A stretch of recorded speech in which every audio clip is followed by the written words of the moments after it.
Audio Jungle. Assalamualaikum warahmatullahi wabarakatuh. Good morning everyone. How are you today? I hope you are fine and keep spirit. Oke, untuk pertemuan hari ini, untuk pembelajaran tematik hari ini kita sudah masuk tema 7 ya. Indahnya keragaman di negeriku. Untuk hari ini kita akan mempelajari muatan PPKN KD 3.4 dan juga 4. Kita membaca basmalah terlebih dahulu. Bismillahirrahmanirrahim. Kemudian siapkan buku modulnya, dibuka halaman 34 dan juga alat tulis lainnya. Kemudian simaklah penjelasan guru dengan baik dan juga sampai selesai. Nanti di akhir video itu akan ada tugas yang diberikan dan kumpulkan sebelum batas waktu yang ditentukan ya. Kita mulai ya. Kita mulai dari pentingnya memahami keragaman di Indonesia. Seperti kita ketahui, Indonesia adalah negara yang dianugerahi dengan keragaman ya, atau keanekaragaman. Yang sudah kita bahas sebelumnya ada keragaman kegiatan ekonomi masyarakat, kemudian ada keragaman agama, keragaman suku bangsa, keragaman budaya ya, keragaman sosial. Itu adalah macam-macam keragaman yang ada di Indonesia. Semua keragaman tersebut merupakan kekayaan bangsa Indonesia. Kalau kita memiliki pemahaman yang kurang akan keragaman yang ada di masyarakat Indonesia, itu dapat menimbulkan dampak negatif bagi persatuan dan kesatuan. Contoh dampak negatifnya apa?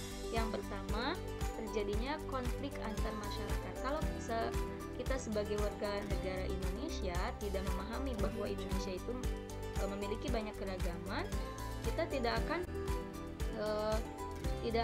menjadi warga yang baik ya, tidak akan menjadi warga yang menghargai keragaman tersebut, sehingga menjadikan terjadinya konflik antar masyarakat. Setelah terjadinya konflik, maka bangsa kita itu akan terpecah belah ya. Kemudian hidup kita juga akan terganggu, keamanan dan kenyamanan kita hidup di masyarakat ya. Nah, untuk menghindari dampak negatif tersebut ya, dari ini sikap-sikap berikut ini. Yang pertama, menganggap rendah suku dan budaya lain. Kita tidak boleh ya menganggap rendah suku dan budaya lain, karena ini akan mengancam persatuan dan kesatuan bangsa Indonesia. Kemudian tidak menghormati orang yang berbeda suku, memaksakan kehendak kepada orang lain, memaksakan kemauan kita kepada orang lain. Kemudian lebih mementingkan diri sendiri daripada kepentingan orang banyak ya. Ini adalah sikap-sikap yang harus kita hindari supaya tidak menimbulkan perpecahan ya, tidak menimbulkan atau tidak mengancam persatuan dan kesatuan bangsa Indonesia. Yang akan kita bahas adalah di sini ada keragaman agama ya. Ada keragaman agama. Keragaman agama yang sudah kita pelajari itu di Indonesia ada memiliki 5 agama yang diakui ya. Ada Islam, ada Kristen, ada Hindu, Buddha, dan Konghucu.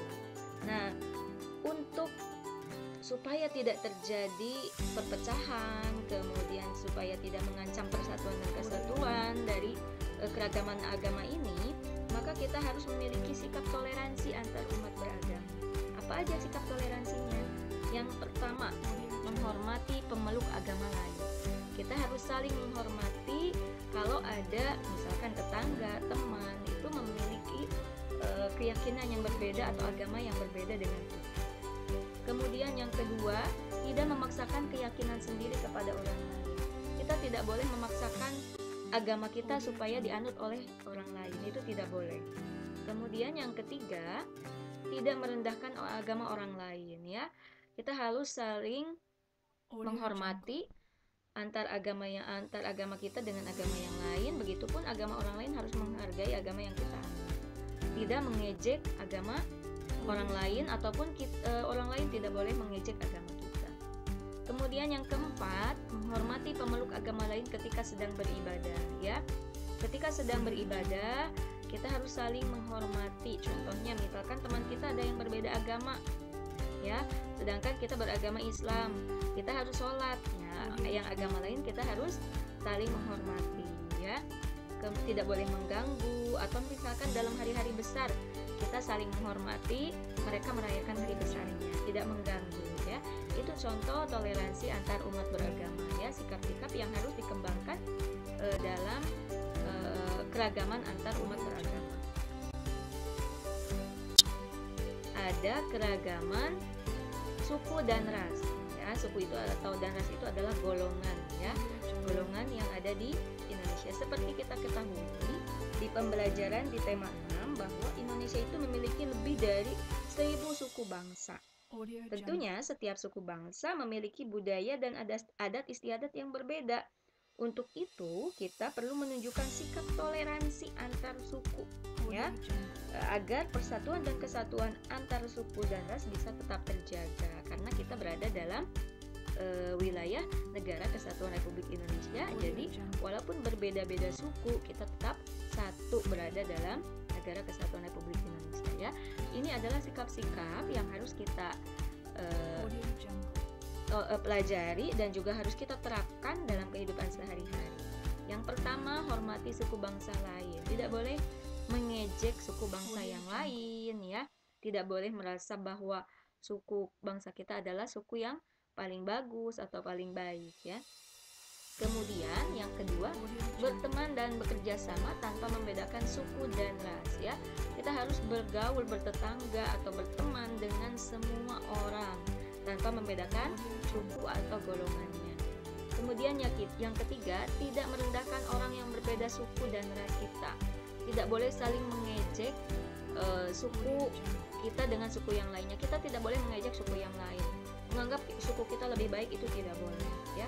Karena setiap suku itu memiliki keistimewaannya sendiri-sendiri atau memiliki ciri khasnya sendiri-sendiri ya. Kemudian yang keempat, mengembangkan semangat persaudaraan antar suku dan ras. Karena kita berada dalam wilayah Negara Kesatuan Republik Indonesia, jadi kita itu sebetulnya satu saudara ya. Satu saudara walaupun berbeda-beda suku ya. Walaupun berbeda-beda suku, ini adalah sebuah kekayaan Indonesia ya. Sebuah kekayaan yang dimiliki oleh Indonesia, memiliki banyak sekali suku dan ras yang ada di Indonesia, tapi tetap bersatu padu ya. Kemudian yang berikutnya, toleransi antar masyarakat dalam bidang sosial. Dalam bidang sosial itu maksudnya dalam bergaul atau bermasyarakat. Kemudian dalam bidang budaya, kalau budaya itu yang sudah kita pelajari sebelumnya, ada rumah adat, pakaian adat dan lain sebagainya, dan juga ekonomi ya. Yang pertama, mempelajari dan memahami keragaman budaya, adat istiadat yang ada di Indonesia. Ini salah satu sikap toleransi kita dalam bidang budaya ya, memahami keragaman budaya adat istiadat yang ada di Indonesia. Kemudian kita juga bisa mempelajarinya ya. Tidak boleh hanya mau mempelajari budaya daerah sendiri, itu tidak boleh. Kita harus mau mempelajari budaya dari daerah lain. Kemudian yang kedua, menghormati adat istiadat kebudayaan serta aktivitas ekonomi yang biasa dilakukan oleh orang lain. Kalau ada orang atau suku lain atau daerah lain yang sedang mengadakan upacara adat, kita harus saling menghormatinya, tidak boleh mengganggunya. Kemudian aktivitas ekonomi yang biasa dilakukan oleh orang lain itu kita harus saling menghormati, tidak boleh merasa kegiatan ekonomi kita itu lebih tinggi atau lebih bagus daripada orang lain. Tidak merendahkan status sosial ya. Status sosial ini ada yang kelas bawah, kelas menengah, kelas atas ya. Dilihat dari status sosial di masyarakatnya, itu tidak boleh saling merendahkan. Kita juga harus mau berteman dengan teman yang berbeda status sosialnya. Kita orang misalkan kelas menengah, kita harus mau berteman dengan yang orang kelas bawah. Atau kegiatan ekonomi orang lain ya, tidak merendahkan atau merasa kita paling betul atau paling bagus kegiatan ekonomi. 4, ini ada toleransi atas keragaman gender. Gender itu apa? Gender itu jenis kelamin ya. Jenis kelamin ini yang sudah Allah berikan itu ada 2 ya, yaitu ada jenis kelamin laki-laki dan juga ada jenis kelamin perempuan ya. Walaupun demikian, kita harus tetap menjaga perbedaan batasan dan toleransi antar perbedaan gender tersebut. Di sini ada beberapa sikap toleransi atas keragaman gender. Yang pertama, memahami batasan dan perbedaan di antara laki-laki dan perempuan. Bahwa antara laki-laki dan perempuan itu ada batasan-batasannya ya. Dalam Islam pun sudah diatur bagaimana batasan dalam bergaul dengan antara laki-laki dan perempuan ya. Kemudian yang kedua, berteman tanpa membedakan jenis kelaminnya. Saya mau berteman dengan yang perempuan aja, itu tidak boleh. Kita punya teman yang laki-laki, semuanya bergaul ya, tapi jangan lupa memahami batasan-batasannya. Apalagi kalau sudah balik ya, harus memahami batasan ketika berteman dengan lawan jenis. Kemudian yang ketiga, memberikan hak dan tanggung jawab yang seimbang antara laki-laki dan perempuan. Jadi antara laki-laki dan perempuan tanggung jawabnya itu juga ada sedikit perbedaan ya, karena dilihat dari karakteristiknya ya. Kalau perempuan itu tidak bisa kurang bisa diberikan pekerjaan-pekerjaan yang berat misalkan ya. Nah itu bisa dibagi secara adil. Adil di situ kan tidak harus sama rata ya, tapi sesuai dengan kemampuannya. Kemudian saling tolong menolong tanpa membedakan gendernya ya, tanpa membedakan jenis kelamin. Untuk berikutnya tugasnya bisa dilihat di modul. Ada latihan 1 dan juga latihan 2. Silahkan dikerjakan di buku modulnya ya, dikerjakan di buku modulnya. Yang belum ada ininya boleh ditulis di buku tulis ya. Dikumpulkan maksimal pukul 13.00 ya. Mudah-mudahan materi. Wassalamualaikum warahmatullahi wabarakatuh.